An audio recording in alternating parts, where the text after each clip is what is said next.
This is the story of taking revenge on a beast-like man who killed young girls just for his pleasure, as if they were not humans, but his toys.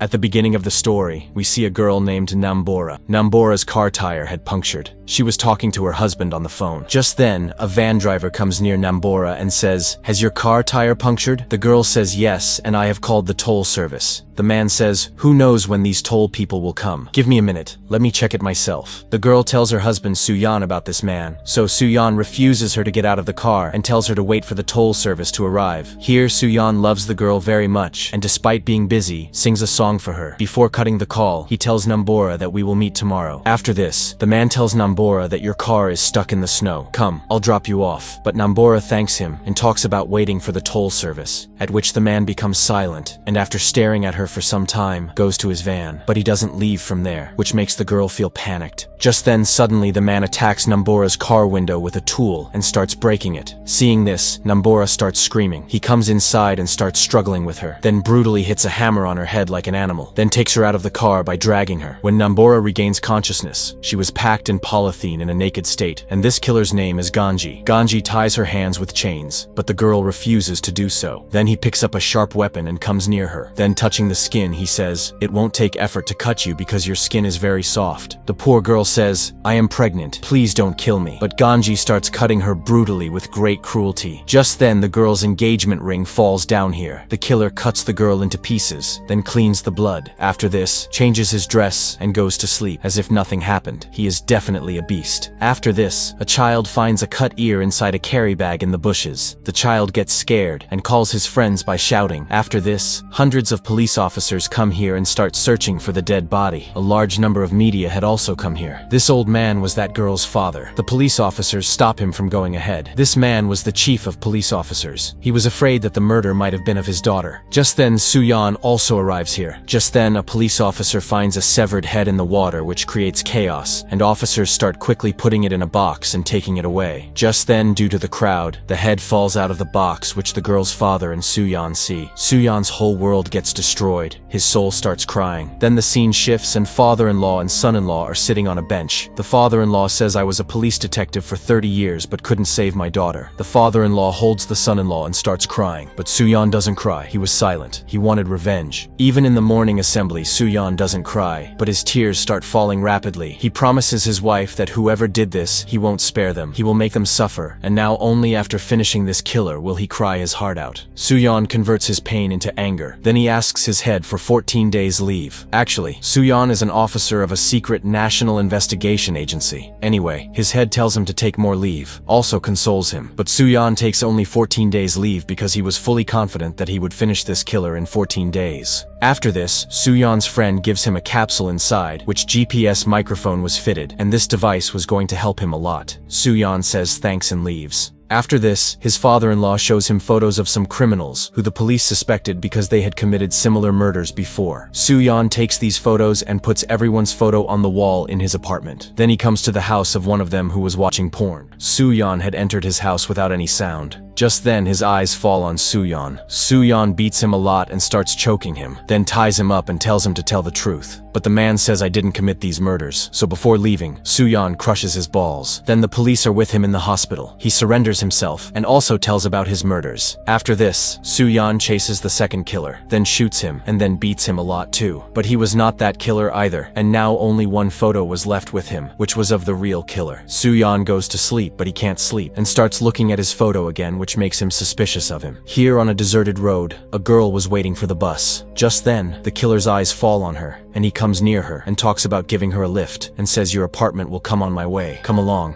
But the girl refuses. But the killer traps her in his talk and takes her in the car. On the way, the girl tries to talk to him to be comfortable, but the killer doesn't give any answer, which increases the girl's panic, and the atmosphere becomes uncomfortable. Then the killer stops the car in a deserted place and takes out an iron rod and says, "You're feeling like you made a mistake by sitting in my car, right?" Saying this, the killer starts brutally breaking her head, then brings her to his hideout, and then separates the head from the body, then takes a bath and starts playing guitar. Here, Suyan reaches his parents' house in search of the killer and pretends to be an insurance agent. So his parents start starts showing him documents. Taking this opportunity, Soo-yeon starts asking for his phone number. The parents didn't have his number. During this, from his father's talk, it is revealed that the killer, whose name is Ganji, has left his parents and son, and now he doesn't care about anyone. Then Soo-yeon comes out and goes to his son and takes his father's address, then comes to his house. He starts investigating here, then opens these boxes where he finds many things of girls. That means he used to keep their things as a mark or souvenir of his victims.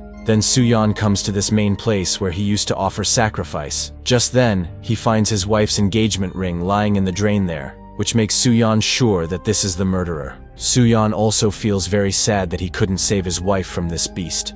Here, killer Ganji used to drive a school van. After school was over, girls start leaving in the van. Just then, Ganji's lust falls on a girl. We see a tracker installed in his van. Here, the police come to the school looking for him, but he wasn't there, so the police tell the principal to call him. But Ganji doesn't answer the call. Here, after dropping all the girls, he was going to make this girl his prey. Ganji brings the girl here and ties her hands and feet. The girl was crying, but Ganji was hungry for lust. He starts taking off her clothes and says, "Why are you crying? I want you. Don't you want me?" Ganji was about to force himself on her when suddenly someone calls his name, which makes him alert, and he picks up a weapon. Then opens the gate and Soo-yeon was standing in front of him. He asks, "Are you a police officer?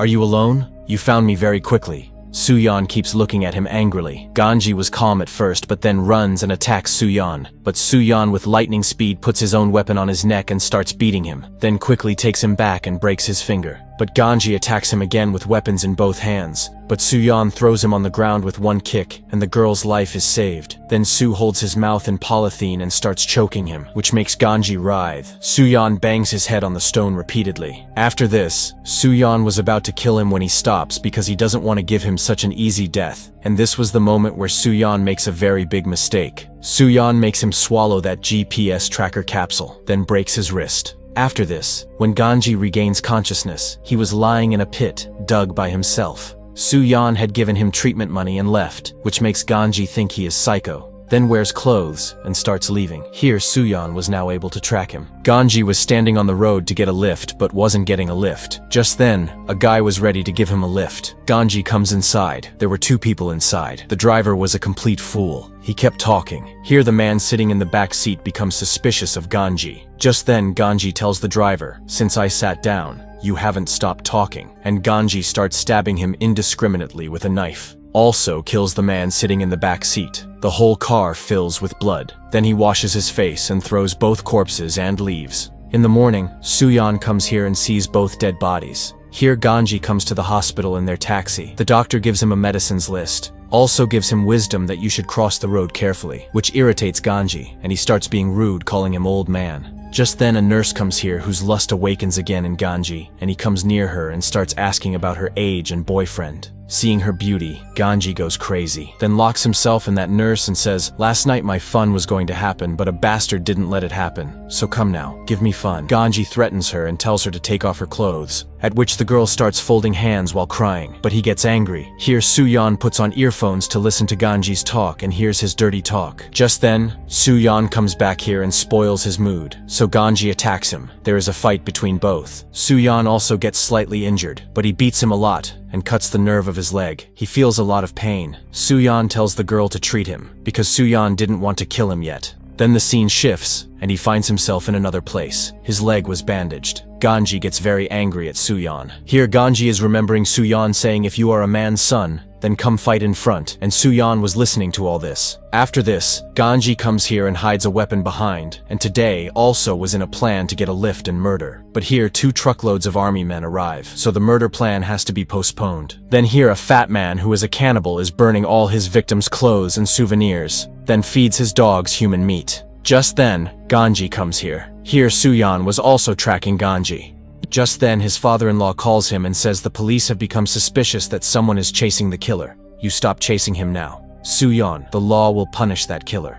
Just then, his sister-in-law also says that doing all this and killing that psycho won't bring back our Nambora. We are a family. We should now forget everything together and live. Here, Soo-yeon's sister-in-law used to like Soo-yeon. Anyway, after this, Soo-yeon starts tracing Ganji again. Here, Ganji had come to his friend's house who was that fat cannibal. He was eating human meat and calls it tasty. His wife was also psycho. He also advises Ganji to eat human meat. Ganji calls him crazy. Here both friends are talking. Just then Suyan also arrives here. Ganji tells his cannibal friend about Suyan, at which he says then he is just like us. He enjoys injuring his prey and leaving them. Now you have found a devil like you. The cannibal friend tells him to sleep and goes to prepare more fresh meat.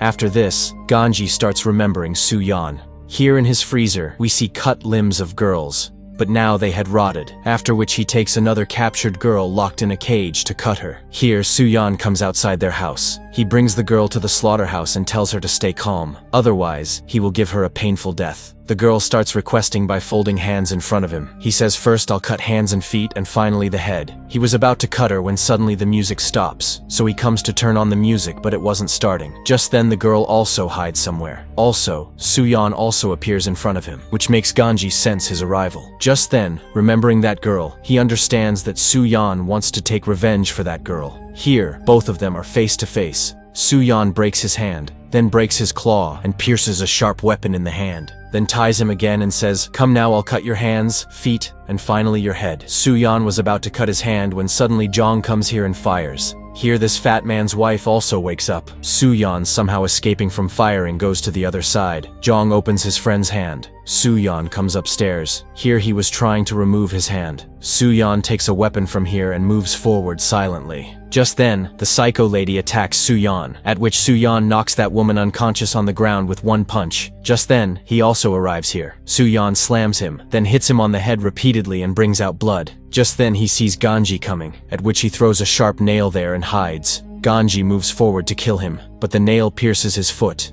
at which Suyan attacks him, then beats him a lot with a rod and says while shouting, "Why did you kill her?" Anyway, then the police come here and take all three to the hospital. Here the police officer's chief gives his son-in-law's photo to stop the devil Ganji's killer because the police wanted to catch Ganji alive. The officer tells his friend chief to stop his son-in-law. Here Suyan gets his treatment done by his friend, also gets Ganji's treatment done. Suyan's friend asks him about the capsule and says if Ganji gets diarrhea, then the capsule will come out through poop. Suyan quickly makes his friend shut up and lifts the curtain to see if Ganji is listening. But his friend says that Ganji won't regain consciousness for 2 days. But Ganji had heard about the GPS capsule, and he was just pretending to sleep. Now after Ganji recovers, while going somewhere, he starts talking to Suyan and says, "I know you're listening to my talk. And anyway, I enjoyed your style of playing games, and now I have found out where your father-in-law and sister-in-law are. And by the way, your wife had said she was pregnant.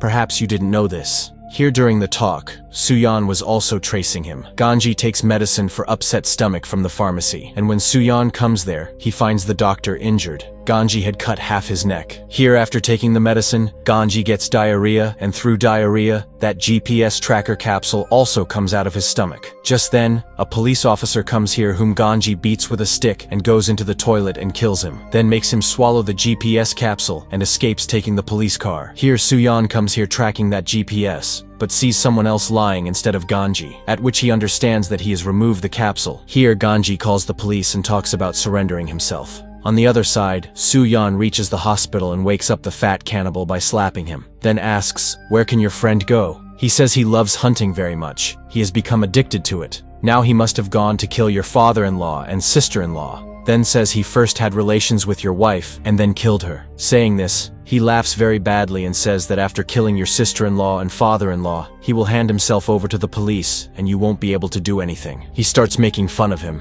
at which Suyan tears his entire jaw with his hands. Then Suyan's friend says that I had traced Ganji's call. A lot of police are after him, and he has also talked about surrendering himself. But before surrendering, he is going to do something. Now who knows what he is going to do? Suyan understands that now he will go to his father-in-law's house, so Suyan starts going there, then calls his father-in-law. The father-in-law was about to answer the call when Ganji comes to the door and rings the doorbell. Then the scene cuts, and Suyan calls Captain O and tells him that the chief's life is in danger, at which the captain quickly turns the car toward the chief's house, and Suyan was also going there rapidly. Here we see that Ganji's knife has blood on it. That means he might have killed the chief, but the chief was still alive, so he looks at his daughter's photo and makes wrong comments, then beats him brutally. Just then his daughter also comes here. The girl calls her father, but there was nothing there except a deep silence. Just then Ganji pounces on the girl. Then the scene shifts, and Suyan comes to his father-in-law's house where the police had set up a blockade. Suyan tries to go inside by beating the police officers, but the police officers stop him. Then Captain O gets angry at him because if he had handed Ganji over to the police, the chief would be alive today. But then he lets Suyan go inside. Here the chief had died and his daughter was also raped and killed by Ganji, at which Suyan breaks down a lot and realizes his mistake. Just then Captain O gets a call from Ganji. Then he gives the phone to Suyan. Ganji says, "You lost. Now I am going to hand myself over to the police." After this, Suyan runs to catch him. Just then Ganji comes to this place, where the police were already stationed. He comes out of the car and is completely soaked in blood. He surrenders here. Just then, Suyan arrives here and first breaks his car's gate, then rapidly takes the car toward Ganji, at which the police also run to stop him. But Suyan rams him into the car and takes Ganji away in front of the entire police force, and then brings him to his own hideout. Then releases cigarette smoke on him and makes him suffer, at which he tells him to kill himself. Just then, Suyan puts a rod in his mouth and makes him feel pain and says, "I won't kill you so easily, but will kill you when your hands, feet, and heart are trembling with fear. Then my revenge will be complete." Ganji says, "Don't kill me. Forgive me. I want to repent for my sins. Please let me go." Suyan says, "Now you will know what you have done till now." But again Ganji starts saying, "I didn't lose, but you lost." Suyan says, "I want you to see death closely every moment now and keep suffering even after death." Saying this, he closes the door and leaves. Here a rope is tied to the gate and is held in his mouth, and if he leaves the rope or someone opens the door, then a sharp plate from above will fall and cut his neck. Here Suyan puts earphones in his ears because he had kept that GPS capsule near him, so now he wanted to hear his terrible pain before death. Just then from behind in a taxi, Ganji's parents and son arrive. Here he tells Suyan that whatever happens, I won't die. Just then his son starts calling him from outside, at which he tries to say, "Don't open the door." But they don't understand anything and start forcing the door open. Ganji tries a lot to speak, "Don't open the door, go away from here." But they put force on the gate, at which the rope starts coming out of Ganji's mouth. Then finally his neck separates from his torso, at which his parents start crying. After which Suyan starts crying. He had suppressed his grief, but now he lets it out and cries a lot. With this sad ending, the movie comes to an end.